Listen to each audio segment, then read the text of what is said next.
أعوذ بالله من الشيطان الرجيم بسم الله الرحمن الرحيم الحمد لله رب العالمين والصلاة والسلام على سيدنا محمد وعلى آله وصحبه أجمعين. Pra falënderimi i lavdërimit takon Allahut, paqja mëshira e Allahut që mbi të dërguarin ton Muhammedin sallallahu alaihi wasallam, mbi familjen e tij, shokët e tij dhe gjithë ata që e ndjekun rrugën e pejgamberit alayhi salatu wasallam deri në ditën e gjykimit. Që don Allahu për pak minuta do të jem bashkërisht ta shtjellojmë një temë të cilën është temë shumë e zgjeruar në Kur'an, po na jena mundu kështu që ta kapëm një copës nga ajo gjërësia e saj që është në Kur'an dhe domethënia e saj, dhe ta shfaqim këtu para jush me kapacitetin dhe dijen tonë sa kemi mundësi. Allah na fal gabimet tona, gjunahet tona. Tema ka të bëj se harrojmë të falenderojmë. Këtu nuk është çështja e harresës nga kondi biologjik, harresës momentale. Qëllimi është me fol për një personalitet i cili ndërtohet duke harruar krijuesin e gjithësisë. Një personalitet i cili me vite dhe me vite kontribon veten e tij, shpirtin e tij dhe bëhet nga ata njerëz të cilët nuk besojnë, nuk madhrojnë, nuk adhurojnë Allahun dhe nuk falenderojnë Allahun.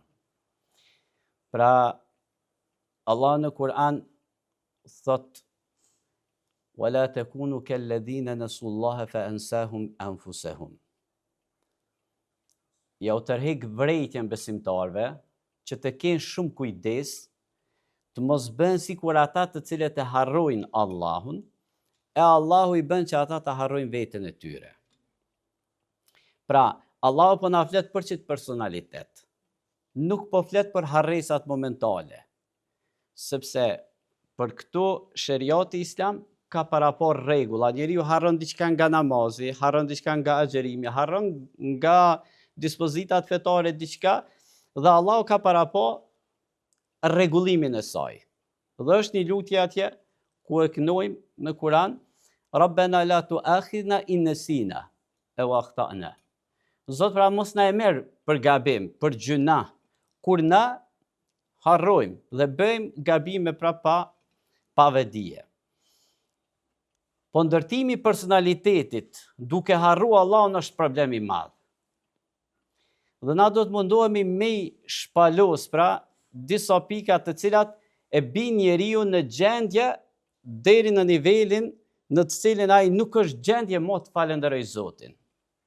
Nuk është gjendje më për mirësit, begatit, për dhuratat që Zoti ka dhënë mbi të, ta falenderoj pra krijuesin e qiellit dhe tokës, por gjan arsye dhe gjan rrugë tjera me të cilat ai ndihet i kënaqur ashtu siç ndihet i kënaqur. Gjëja e parë me të cilën duhet patjetër me diskutu është iblisi, ai i cili është i pari i cili ka prije gjunahit dhe i pari i cili ka ndiku që prindton me dal pi xheneti, dhe ja ka dhënë Zotit një premtim. A ditë kur Zoti e ka ul poshtë me grada, e ka poshtruar nga se ai deshti ta poshtroj vetveten, i tha Zotit: unë atyre njerëzve kam ju qasën nga para, nga prapa, nga djatas, nga majtas. Wala tajidu aktharuhum shakirin. Edhe shumicën prej njerëzve pra, o Zot, nuk kimi gjet falenderus. Kështu ka përmend. Kjo është pra në Kur'an e konfirmuar. Shumicën e njerëzve s'kimi gjet falenderus, nga se kam i bë njerëzit, kam ndërtua si personalitetesh, kam i bë njerëzit që ndërtojnë atë personalitet që nuk kanë me të shpreh ty falenderim o Zot. Pra sheh çfarë shprehje ka përgjigj iblisi. A ka arrit rezultatin? Kur të lexojmë ajetet e Kuranit, numri i madh i ajeteve të Kuranit pra përfundojnë kështu: dhe shumica e njerëzve nuk falenderojnë. Dhe shumica nga ta nuk falenderojnë. Kjo është fitore për iblisin. Fitore në thojza, sepse ai bashkë me ata cilët se falendrojnë Allahun dhe ndërtojnë një personalitet të këtill, Hoxha na i lexoi ajetet e Kuranit, do t'i pri pra rrugës drejt xhehenemit. Çështje tjetër që ndikon në personalitetin, në ndërtimin e personalitetit të gabum,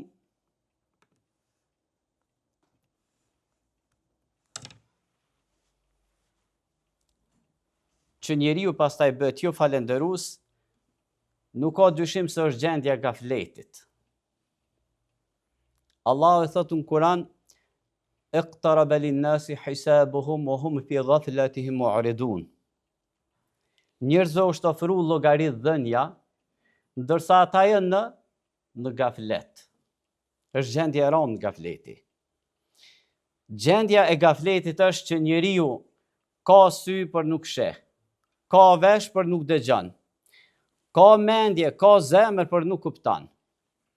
Çto na ka thonë Allah në Kur'an. Gjendja atyre njerëzve të cilët janë në anestezi shpirtërore, pra gafletin kështu mundu me përkthy. Është një gjumë shpirtëror, nuk mund zgjohet nga gjumi shpirtëror. Është gjendja e rëndë. Pra, nuk sheh me sy, s'dëgjon me vesh, nuk kupton me zemër, me mendje. Nuk e di pse ka ardhur këtë botë. Nuk di për çfarë jeton. Nuk dim kujt i shërben. Nuk din se çfarë ai vepron. Ai mund të jetë edhe i shkollum, ai mund të jetë edhe shumë i ditun, por ai një pyetje kurrë nuk e bën jetën e vet me thonë kush jam unë. Pra ai njeriu i cili është në gaflet nuk e njeh vetveten e tij. Nuk e njeh rolin e tij, nuk e njeh detyrën e tij. Dhe për këtë arsye, gjejmë pastaj shumë një mori ajete të Kuranit, të cilat e nxitin mendjen e njeriu që të mos bien gaflet. Ama janë shumë të fuqishme, ama janë shumë dikuese. Thot Allahu: "Alladhina yadhkuruna Allaha qiyaman wa qu'udan 'ala junubihim wa yatafakkaruna fi khalqis samawati wal ard." Ata të cilët e falin, pra përkujtojnë Allahun, kam, ulur, shtrir, dhe pastaj bëjnë fikër në krijimin e qiejve dhe tokës. Pra bëjnë shumë fikër. Nuk është thjesht falen mjaftohen me kaq, por bëjnë fikër shumë se si Allahu ka kriju qiellin, si tokën, dhe vinë një përfundim pastaj këta njerëz. Nuk bëjnë një shkencë të thatë, po vinë një përfundim pastaj. Cili është përfundimi? Rabbana ma khalaqta hadha batil. O Zot, nuk e ke kriju kat. Ky është qëllimi ku do Allahu me na pru, pra aktivizon mendjen, mos qëndroj në gaflet, por të aktivizoj mendje duke po krijimin e qiejve dhe tokës. Të kthehet pra në realitetin ku është duke jetuar se Allahu nuk e ka krijuar as qiellin, as tokën, as diellin, as ujin, as ajrin, as vetë njeriu, as shtas, të kafshë. Pa qëllim. Është një qëllim. Është një arsye. Kjo është nga shumë ajete, përfundimi i ajeteve vjen këtë formë. Afala ta'qilun, a nuk po logjikojnë?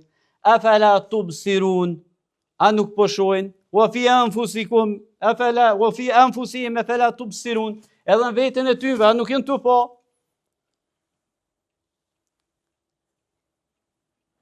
Afala yanzuruna ila al-ibli kayfa khuliqat wa ila as-samai kayfa rufi'at wa ila al-jibali kayfa nusibat wa ila al-ardi kayfa sutihat. Po thotë Allahu kështu.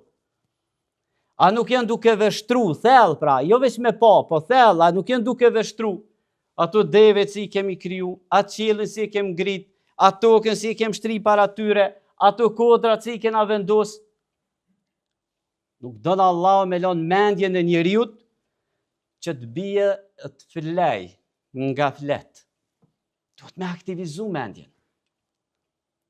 Ndryshe kjo quhet edhe rituali mendjes. Një moment i tillë ka vlerë, je në adhurimin e Allahut, sikur kur fal namaz nafile. Ka vlerë të madhe. Pastaj Allahu drejtohet njeriu me mendje të reflektojë edhe në Kur'anin familjar. Afala yatadabbaruna al-Qur'an am hum ala qulubin aqfaluha. Am ala qulubin aqfaluha. A nuk janë duke hi thellë në Kur'an të meditojnë? Apo mos i kanë ato zemrat e drynosura, apo thot Allahu. I kanë mshel me dry. Nuk reflektojnë.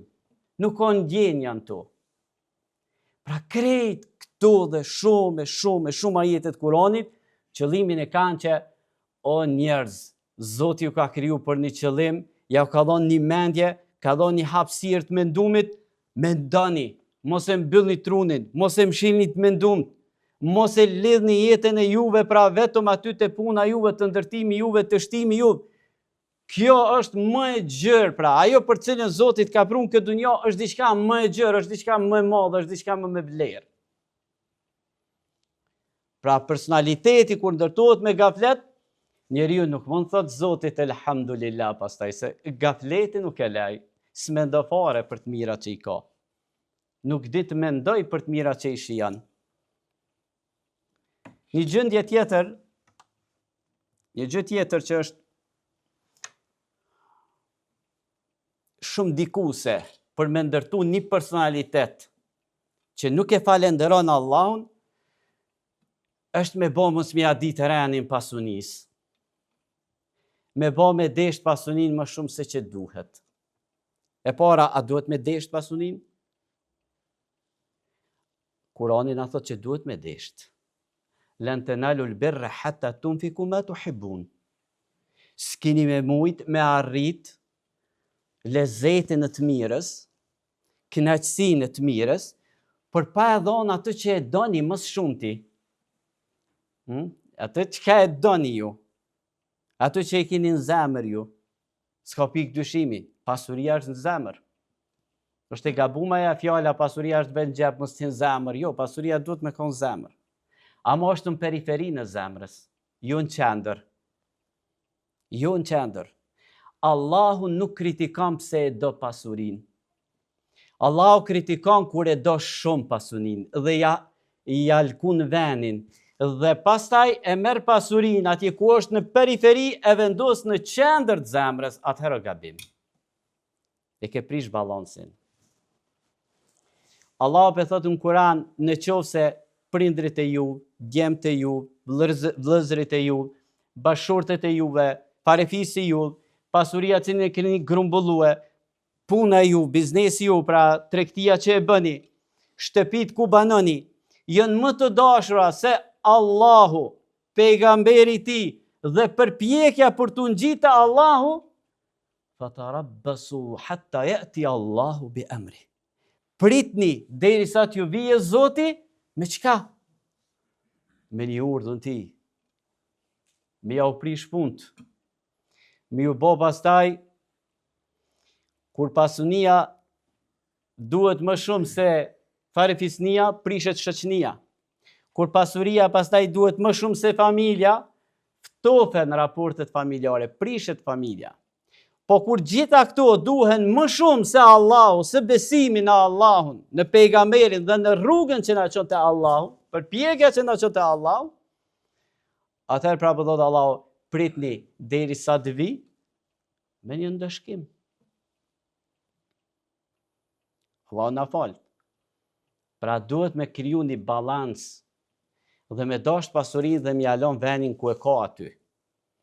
Se me dasht pasurin shumë, është gjuna dhe është mekat, që një pak dosure, të shetitën pak shkurtimisht. E thot Allahu në surën Adiyat, innal insana li rabbihi lakanud. Vërtet njeriu është mosmirnjohës. E pse o Zot është mosmirnjohës? Madje thot Allahu dëshmitar për këtë është ai vetë. Innehu li hubbil khayri lashadid. Për shkak se do Allah, për shkak se do pasurin me vrashtësi. ka te kalu limitet e dashurisë. E ka shti dashurin shumë thellë në shpirt. Pastaj Allahu xhaleshenuhu në surën Fajr e tregon pra njeriu i cili e mat ndërimin e Zotit me materialen. Dhe çka thot? Thot Zoti im me poshtroj. Pse? Ma ka ngushtuar rrezikun. Nuk po më jep rrezik sa unë po du. Me i fjalë. Allahu po thot jo kurse si. Kalla, bel la tukrimun el jetim. Jo po thot, por a e dini ka ju vjen? A e dini ka vjen ai poshtrimi? Poshtrimi nuk vjen nga Allahu, poshtrimi vjen nga veprat e juve. Nga cilat vepra? Atëherë kur ju jetimin e anashkaloni, atëherë kur ju nuk e nxitni njëri tjetrin që të varfërin ta ushqeni. Atëherë kur ju e ta'kuluna turatha aklan lamma, dhe kur ju e hani në mënyrë të pa drejtë trashëgimin. Wa tuhibbuna al-mala hubban jamma. Gone mirë. Dhe doni pasurinë shumë, jashtëmose. A përshë ku vje prap. Nuk është dhe me dasht, po e do shumë. Gjithherë është një fjallë shtesë. E do vrasht, e do shumë. Allahu po të regon se poshtërsia vje për këta. Poshtërsia ju ka ardhë, jo pi Zotit. Po poshtërsia juve është ardhë për shkak të veprave të juve. Pra, gjendja juve mjerushme nuk ka ardhë si rezultat se Zoti ishte pa drejt, por se veprat e juve jenë përkthy në gjendet e mjerushme, nga sa ato ishin veprat e këqija. Por tregu se kjo pasuri është ngull thellë në zemrën e njeriut, Allahu në një vend tjetër pastaj në Kur'an thot mirë për atë njeriu i cili përqesh dhe përmend pastaj grumbullon dhe numëron. Grumbullon mallin dhe numëron mallin, nuk ka tjetër punaj. Grumbullon dhe numëron mallin. Dhe ai mendon se është i përjetshëm. Kështu mendon ai njeri se është i përjetshëm. Allahu thot kurse si. Nuk është ashtu. Por çka thot? Ai thot ai njeri do të hudhet në hutame. E ku e diti se çfarë është hutamja? Hutamja është narullahil muqade. Zjarr i ndezur i Allahut fort. Allati tattaliu ala al-afide. Zjarri i ndezur fort i cili depërton deri në afide. Çka është afide? Afide është loqka e zemrës, thellësia e zemrës. E pse me depërtu ky zjarr deri aty? Sepse deri aty është hi dashuria për pasurinë. Pra ka hi pasuria aq thellë, saqë zjarri i xhenemit duhet ndezet fort dhe depërtoj deri tek vendi ku në vend të besimit, në vend ku futet pra dashuria ndaj Allahut, ndaj pejgamberit, ndaj dinit të Zotit, është fut dashuria ndaj mallit. Dhe Allahu xhaleshenuhu për këtë arsye ka pru pra këto ajete me të cilat ka treguar këto e urtësi të mëdha, nuk është e rastësishme kja, dhe do ndezet fort zjarri dhe do të hit deri thellë në zemër. Për djegur atë vendin të cilin ka qenë i gabum, vendin cilin ka drejt aty të qëndroj vetëm besimi për Allahun. Ky është për këtë arsye pra njeriu nuk arrin të falenderojmë, janë verbu për asyt. Dashuria e madhe ndaj pasurisë nuk i sheh mirësitë që i ka përreth vete. Nuk i sheh se Zoti e ka begatu me shumë mirësi. A është i verbum, a është vetëm mallin, kur gjatë tjetër nuk sheh nga mirësitë e Allahut.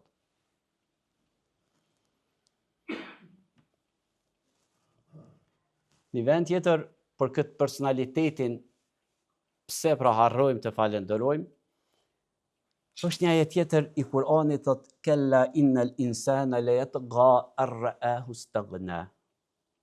Vërtet thot njeriu ka te i kalu të saqet. kur është ndje i vetë mjaftueshëm.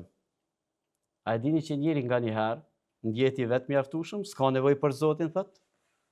Sidomos njeriu modern, duke u mundu me paraqit vetë vetën, në vend të Zotit, kemi shkencën, kemi teknologjinë, nuk na duhet më Zoti. Është mendim. Që e do njerëzit, është mendim. Dhe Allah ka përmend këtë në surën Alaq, në të cilën po tregon se njeriu, pra një lloj i njerëzve që s'janë përpunue në dinin e Zotit, e ndjejnë vetveten pa varur, ndërsa Allahu thot, o ju njerëz, të gjithë ju jeni të varfër të Allahut. Të gjithë ju keni nevojë për Allahun. Ju keni nevojë në çdo moment, në çdo frymarrje, në çdo të rrahur të zemrës, në çdo rraje qerpiku, në çdo herë para ushqimit, gjatë ushqimit, pas ushqimit e kështu me radhë. Çdo herë, çdo nevojë pra që keni, jeni nevojtar të lidhur me Allahun që leshenuhu. Kemi nevojë çdo herë. Dhe Allahu në Kur'an ai ka përmend disa njerëz të cilët ose disa una të cilët e kanë shfaq vetveten në vend të Zotit kështu. 3 vetë në Kur'an kanë thonë unë, në kuptimin e pa nevojës që kanë ndjen ndaj Zotit, s'kan një nevojë për Zotin.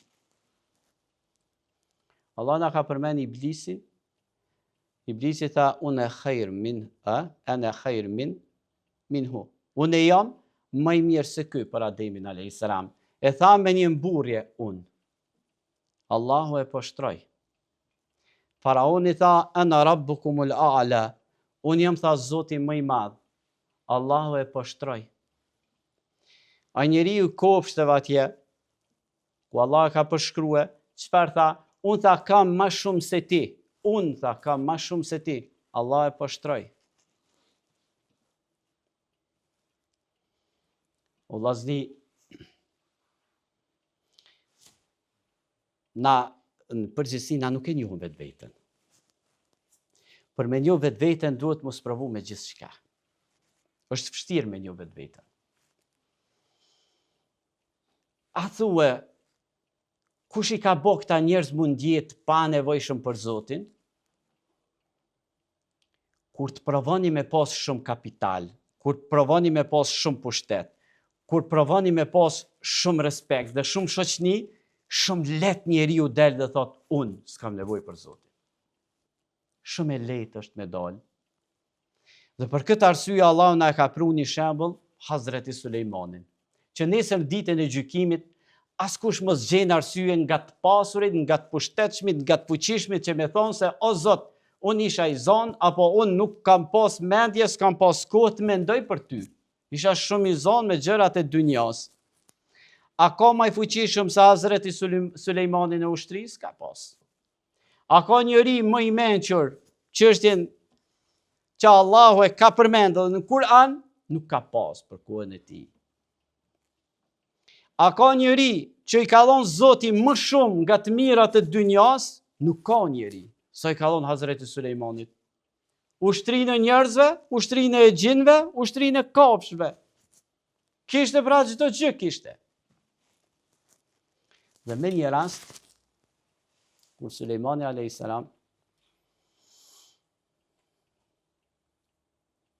po e shijon të këtë pushtet fuqishëm, e lypi fronin e Belkizës nga Jemeni në Jerusalem është 2000 kilometra. Vija ajrore, 2000 kilometra. Sulejmani në tubim kështu ju tha ushtrisë vet, këshilltarëve vet, kush ma sjell fronin, mos shpejti këtu. U shfaq një njeri për cilit Allahu thot i kemi dhënë dije. Ai tha sa i mbyll dhe i mbyll syt, i hap syt, unë këtu e bi fronin. Edhe ashtu ndodhi.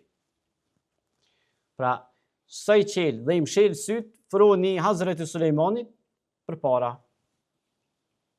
Çka tha Hazreti Sulejmani për këtë punë? Kjo tha është sprov prej Zotit tim. A jam unë e falëndërues apo mohus? Qëre, çka po thot pra. Kjo pra është një sprovë prej Zotit tim, se ajo mund e falenderus ndaj Allahut apo mohus. Pushteti, fuqia, dituria që kishte Hazreti Sulejmani, përkundër njerëzve të tjerë, nuk e bëri të verbër, nuk e bëri mundjej pavarur. Por tha që kjo është sprovë pi Zotit sa ajo mund e falenderus ndaj Allahut. Dhe në pastaj na e mësoi një dua. Rabbi auzi'ni an ashkura ni'mataka allati an'amta alayya wa ala walidayya. Një dua që është shfaqur në Kur'an deri në kiamet ka me kon. O Zoti im, më frymëzo mua që të falenderoj ty. Më frymëzo mua që të falenderoj ty, më nxit, më mëso, të falenderoj ty. Për mirësi që ke dhënë ndaj meje dhe ndaj prindve të mi. Babi kishte Davudin a.s. Edhe ai mbret pejgamber i fuqishëm. Dhe këta Allahu e la rregull në Kur'an dhe përmend pra moshën 40 vjeçare, sidomos të gjithë besimtarëve, që këtë lutje, këtë dua të fillojnë ta ndërtojnë jetën me këtë dua, me këtë lutje. Mirë. Hazreti Sulejmani që kënë ngjarje, ku është tregu në Kur'an, unë cilën kaptinën Nemel, kaptinën e Milingonës. Shve. Një ngjarje shumë madhështore, për njeri shumë fuqishëm, shumë pushtetshëm, se Allah nuk e shtini këtë ngjarje në surën Mulk, ku është kaptina e fuqisë, ku është kaptina e mbretërisë, sepse surja Mulk është surë për mbretërinë e Allahut, për fuqinë e Allahut, ndërsa krejt kjo fuqia njerëzore, për të Allahu nuk qënë pesh më shumë, se sa Milingona që është për ne. Pra shie ku Allah në gjeleshenu e shfaqë të sure, tek Milingona. Pra kjo është urtësia dhe fuqia me të cilën njerëzit të cilët janë ndërtu me personalitet falëndrimin ndaj Allahut nuk lejojnë asnjë mirë e kësaj bote të ndikoj që ai të mos thotë elhamdulillah, krejt këto të mira që i kam prej Allahut, asgjë prej vetës nuk kam.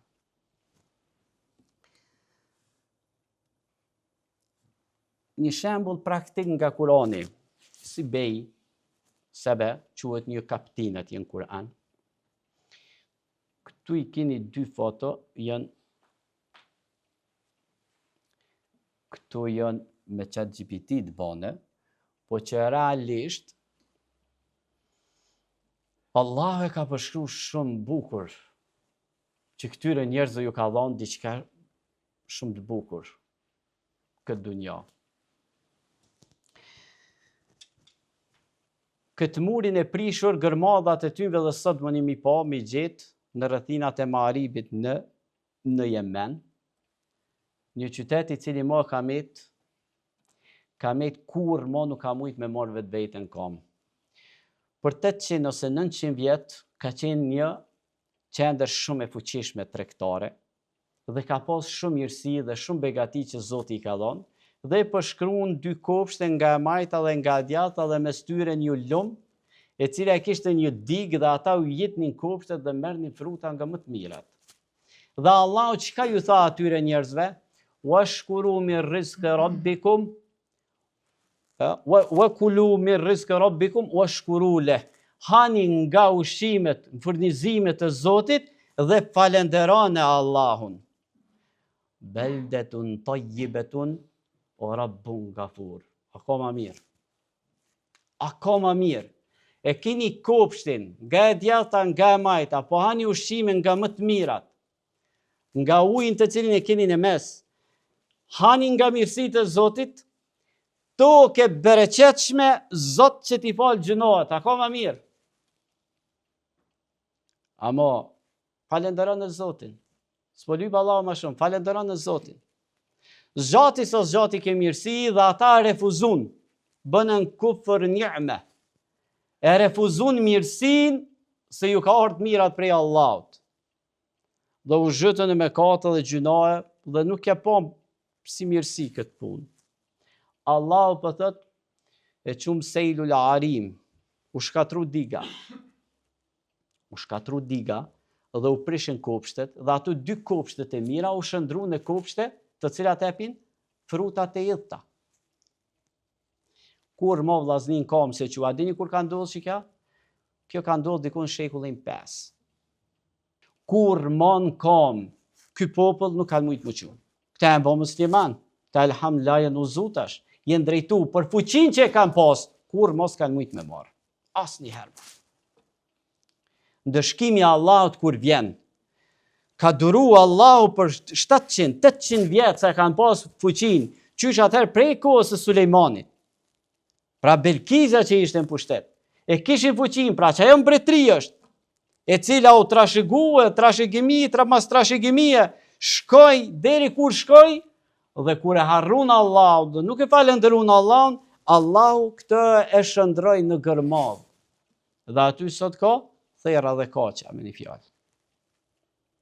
Hupja i bereqeti, hupja e mira.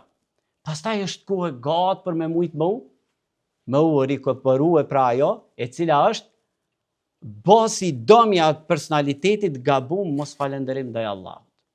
Pra kjo është një shembull vllaznia dhe na sot këtu në vendin tonë ku jemi. O vllaznia, Allah na ka begatuar me këtë tokë. Na ka dhënë Allahu tokë të mirë, na ka dhënë Allahu ujë të mirë, na ka dhënë Allahu bereqete të shumta. Plus asoj kemi dinin e Zotit. E kemi pra fenë të pranuar të Allahut. E kemi fenë e cila në e garanton xhenetin, e vetmja fe që të garanton xhenetin. Andaj falënderim shumë do të mi bë Allahut. Që na ka dhënë gjithë këto të mira dhe jetojmë këtu, ta dojmë vendin tonë dhe ta falenderojmë Allahun shumë për mirësitë që na ka dhënë, na i fal gjunat ai ne.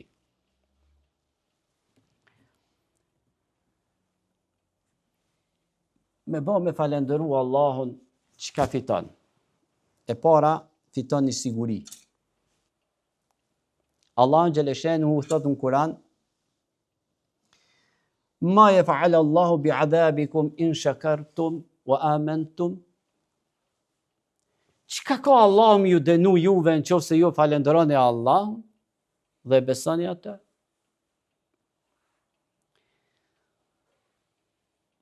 Tri gjona nëse i kemi jemi të sigurt. Sot siguria është gjëja më e shtrenjtë në botë. Më shumë ti paguhet siguria sot në botë.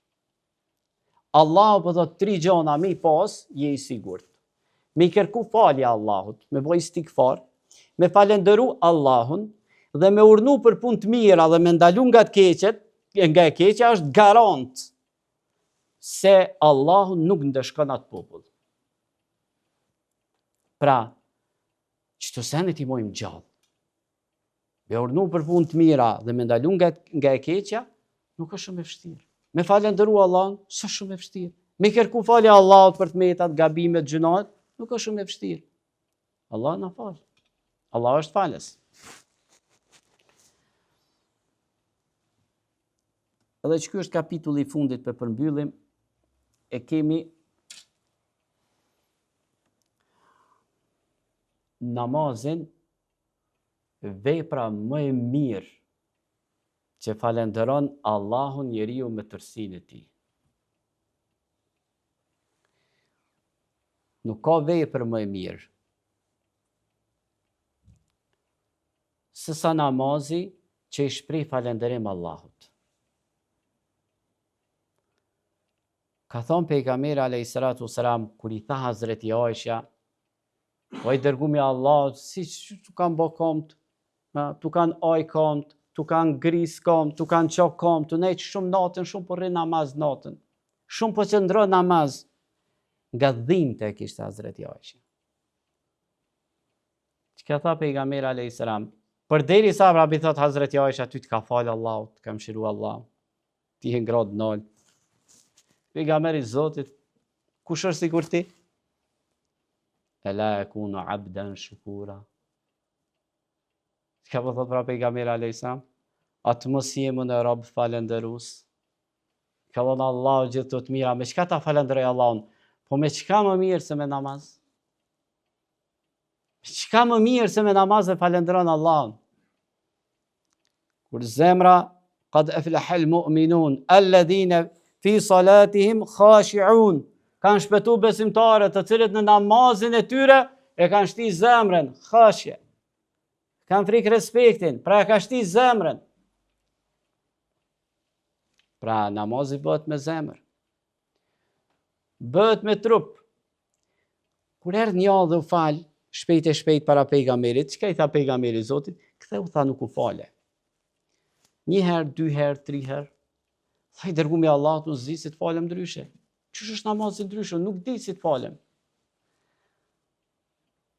Pejgamberi po i tregon mënyrën si falet. Dhe çka po i thot? Kur shkon në ruku, me moj qetësinë, me moj pushimin e trupit, me pushu eshtrat. Ngritja nga rukuja, me pushu eshtrat. Shkumi janë sejdë, me pushu eshtrat, me pushu trupi. Pra, trupi ka hi namaz, zemra ka hi namaz, warettili l-Kur'an tartila, po i thot Allahu pejgamberit dhe lexo Kur'anin në rrjedhshëm qartë në namaz. Gjuha është lidh, nuk flet gjë tjetër. Sheh pranirin në namaz, shikimin e ka të kufizum, veprimin e ka të kufizum, nuk flet, nuk han, nuk pin, asnjë fjalë tjetër, jashtë namazrim ndaj Allahut. Zemrën e ka të përkushtuar drejt Allahut, trupin të nënshtruar ndaj Allahut. Kjo është kulmi i falënderimit. Kjo është kulmi i falënderimit. Andaj, mos pritoni me falënderu Allahun. Mos pritoni me madhru Allahun për mirësitë të cilat ne ka dhënë. Numroni të mirat e Allahut në veten e juve sa ju ka dhënë. S'keni me mujt kurrë, tha Allahu. Shihni sa Zoti na ka dhënë.